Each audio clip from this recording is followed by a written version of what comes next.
Το κυνήγι της Ανατολής και Δύσης του ήλιου είναι μια δημοφιλής δραστηριότητα για πολλούς φωτογράφους, τόσο επαγγελματίες όσο και ερασιτέχνες.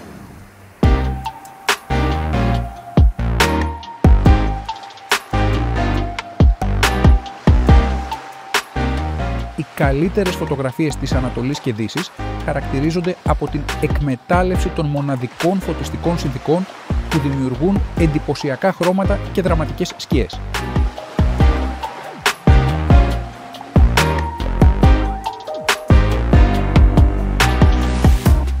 Η επιτυχία εξαρτάται από την επιλογή τοποθεσίας, χρόνος λήψης, σύνθεση, καδράρισμα, ρυθμίσεις κάμερας. Η φωτογράφηση της Ανατολής και Δύσης μπορεί να είναι μια μαγευτική εμπειρία που σας επιτρέπει να δημιουργήσετε εντυπωσιακές εικόνες γεμάτες χρώματα και συναισθήματα. Με λίγη προετοιμασία και πειραματισμό μπορείτε να αποτυπώσετε την ομορφιά αυτών των στιγμών με τον καλύτερο δυνατό τρόπο.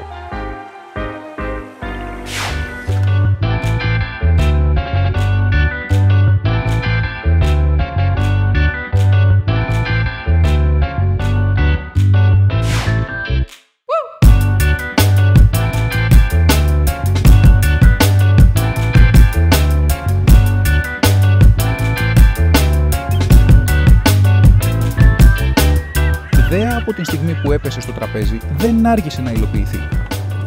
2.200 χιλιόμετρα σε μόλις 36 ώρες. Καστοριά, Έδεσα, Πρέσπες, Νυμφαίο, Σέρβια Κοζάνης και πολλοί ακόμη προορισμοί που προσφέρουν μοναδικά φωτογραφικά σημεία. Ένα κυνήγι εικόνων χρωμάτων, φυσικών ομορφιών με γρήγορες εναλλαγές καιρού. Το ταξίδι μας ξεκινάει από την ηλιοκαμένη Αθήνα. Κατά καλό καιρό, για άλλη μια φορά αμέσως μετά την δουλειά, φορτώνουμε εξοπλισμό και χωρίς πολύ χρονοτριβή βγαίνουμε στην Εθνική Οδό. Τελικός προορισμός Καστοριά. 5 ώρες δρόμος με σκοπό να προλάβουμε τα χρώματα της Δύσης στην πόλη. Το ταξίδι όμως έμελε να μας επιφυλάξει πολλές εκπλήξεις. Λοιπόν, είμαστε στη Μαλακάσα, τα καταφέραμε και φύγαμε εδώ από το μυστήριο οδηγό και κατευθυνόμαστε προς Καστοριά με το άγχος να προλάβουμε τη δύση του ηλίου και να έχει και καλό καιρό, γιατί η πρόγνωση μπορεί να μας επιφυλάξει εκπλήξεις. Λοιπόν, έχουμε υπόλοιπο ακόμη, όπως λέει το GPS, 4,5 ώρες, άφηξη 8 η ώρα, 8 και 5, με συνεχόμενο ταξίδι χωρίς καμιά στάση. 428 χιλιόμετρα υπόλοιπο. Θα δούμε. Να είναι καλά ο οδηγός, γιατί έχει μεγάλη φήμη. Την έχει κάνει, λέει, τη διαδρομή αυτή αφημερών πήγαινε έλα σε 6 ωρίτσες. Δεν ξέρω αν γίνεται αυτό το πράγμα, αν μπορεί να γίνει σε ελληνικό δημόσιο δρόμο με τίποτα. Θεός φυλάξει αν γίνει κάτι τέτοιο. Εγώ ζητάω επίσημα βοήθεια. Με τίποτα δεν βγαίνει το νούμερο αυτό που λέει. Λοιπόν, θα δούμε.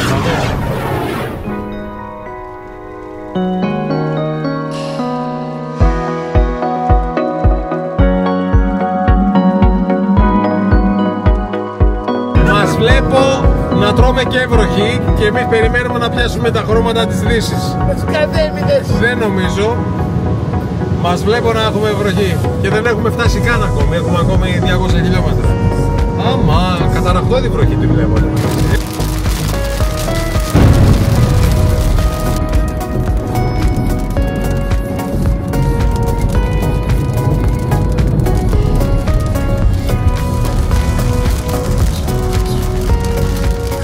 Λοιπόν, και στο πηγαιμό για την Καστοριά βρήκαμε και τον ποταμό Βενέδικτο ή Βενέτικο. Βενέτικος, πάρα πολύ ωραία, και κάνουν και μπάνιο. Μέχρι το πράσινο είναι και από ό,τι μας είπανε είναι και πολύ καλή θερμοκρασία του νερού. Εδώ τα τζιτζίκια τραγουδάνε, λίγο πιο κάτω έβρεχε. Φοβερό το σκηνικό, εναλλάσσεται συνέχεια.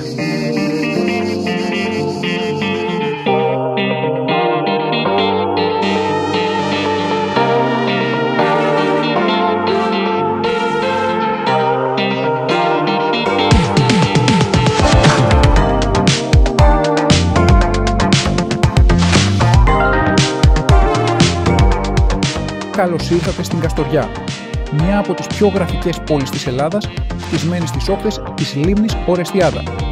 Καστοριά είναι η πρωτεύουσα της ομώνυμης περιφερειακής ενότητας και έχει πληθυσμό περίπου 30.000 κατοίκους. Βρίσκεται σε υψόμετρο 620 μέτρα και είναι γνωστή για τη μακρά της παράδοση στην βουνοπία. Η Καστοριά έχει μια μακρά και πλούσια ιστορία που χρονολογείται από την αρχαιότητα. Η πόλη γνώρισε μεγάλη ακμή κατά τη Βυζαντινή εποχή, κάτι που μαρτυρούν οι πολλές βυζαντινές εκκλησίες της. Η λίμνη Ορεστιάδα είναι το στολίδι της Καστοριάς. Με τα γαλήνια νερά της και την πλούσια βιοποικιλότητα, προσφέρει μοναδικές στιγμές χαλάρωσης και φυσικής ομορφιάς. Η Καστοριά είναι ένας προορισμός που συνδυάζει την ιστορία με τη φυσική ομορφιά, προσφέροντας αξέχαστες εμπειρίες σε κάθε επισκέπτη.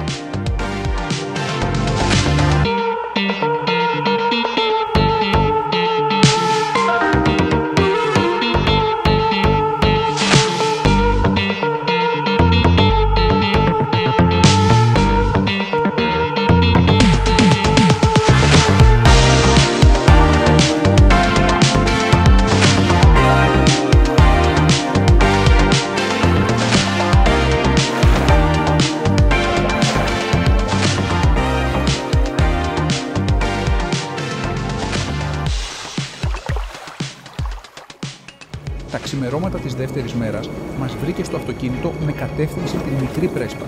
Μία ώρα από την Καστοριά, πριν καν ανατείλει ο ήλιος, ήμασταν ήδη εκεί. Η νησίδα του Αγίου Αχιλλείου βρίσκεται στο βορειοδυτικό τμήμα της Μικρής Πρέσπας, σε αβαθή και ελώδη θέση της λίμνης.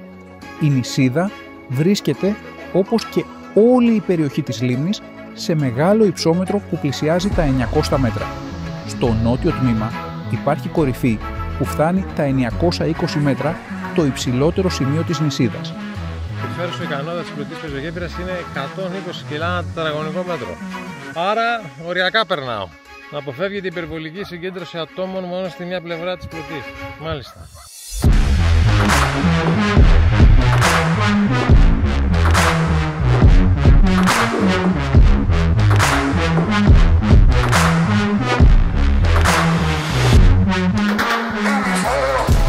Η γέφυρα είναι σχετικά νέα.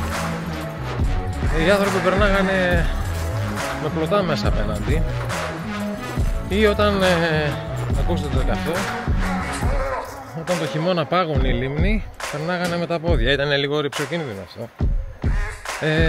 Και μετά από πολλά αιτήματα, περίπου το 2000, κατασκευάστηκε αυτή η πλωτή γέφυρα να μπορεί να εξυπηρετεί τον κόσμο και από τότε ανέβηκε και ο τουρισμός εδώ πέρα στον Άγιο Αχιάλλο και μας δίνει τη δυνατότητα να μπορούμε να περάσουμε απέναντι ό,τι ώρα θέλουμε.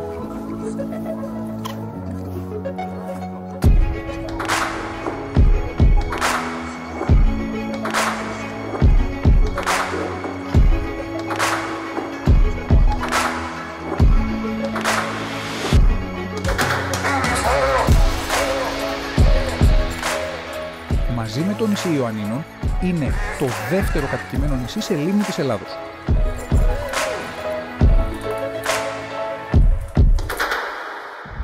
Η βασιλική του Αγίου Αχιλλείου, ερειπωμένος βυζαντινός ναός του 10ου αιώνα, οικοδομημένος στο σημείο όπου βρισκόταν μεγαλύτερος παλαιοχριστιανικός ναός του 6ου αιώνα.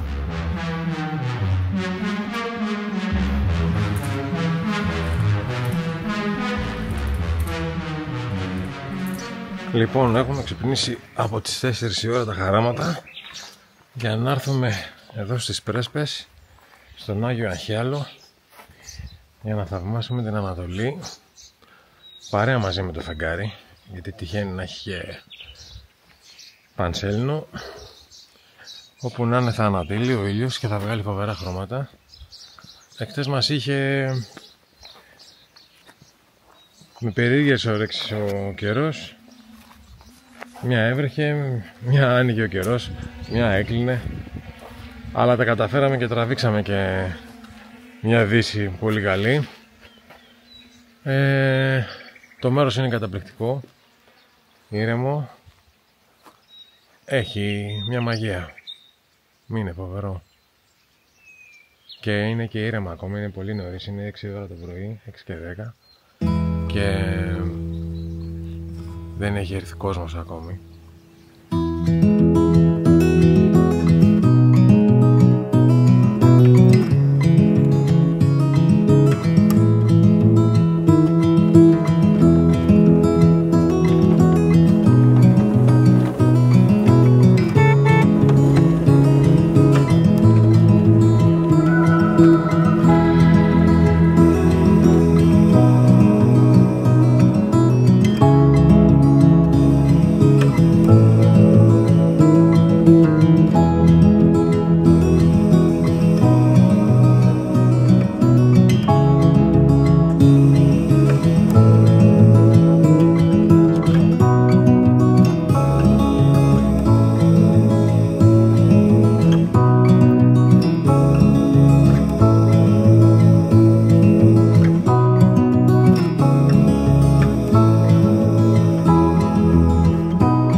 Πήγε άπατο. Μετά τις πρέσπες χρειαζόταν να πάρουμε ενέργεια γιατί έχουμε συνέχεια μεγάλη σήμερα. Είναι ήδη 8.30 και έχουμε κάνει 200 χιλιόμετρα. Πάμε. Το χωριό Νυμφαίο είναι ορεινός οικισμός που έχει χαρακτηριστεί από το 1978 ως διατηρητέως παραδοσιακός οικισμό. Οι ταξιδιωτικοί οδηγοί το παρουσιάζουν ως ένα από τα 10 ομορφότερα χωριά της Ευρώπης. Περικλείεται από δάσος οξιάς και διασχίζεται από λιθόστρωτα μονοπάτια και πετρόκτιστα σπίτια. Τα τελευταία χρόνια, με τη συμβολή σημαντικών ατόμων, έχει γίνει πόλος έλξης αξιόλογου τουρισμού.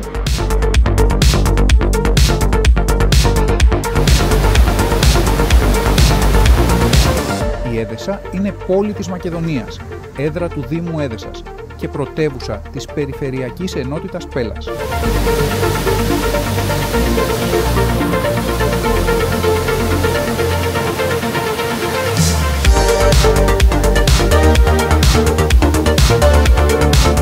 Η πόλη είναι φημισμένη για τους 12 καταράκτες της. Βρίσκεται πάνω στην αρχαία Εγνατία Οδό.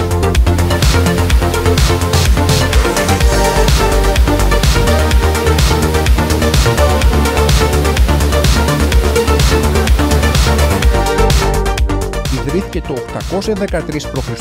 από τον πρώτο Μακεδόνα βασιλιά, τον Ηρακλήδη Κάρανο, και ήταν η πρώτη πρωτεύουσα του Μακεδονικού βασιλείου. Και έτσι τόσο γρήγορα αλλά παράλληλα τόσο όμορφα τελείωσε το φωτογραφικό μας ταξίδι. Γεμίσαμε εικόνες και αναμνήσεις μέχρι το επόμενο ταξίδι. Το τελευταίο φωτογραφικό σημείο από τα Σέρβια Κοζάνης με θέα την τεχνητή λίμνη Πολυφίτου. Η θέα από το μπαλκόνι είναι μαγευτική και σε καθυλώνει. Ραντεβού μέχρι το επόμενο ταξίδι μας, να είστε όλοι καλά και να ταξιδεύετε.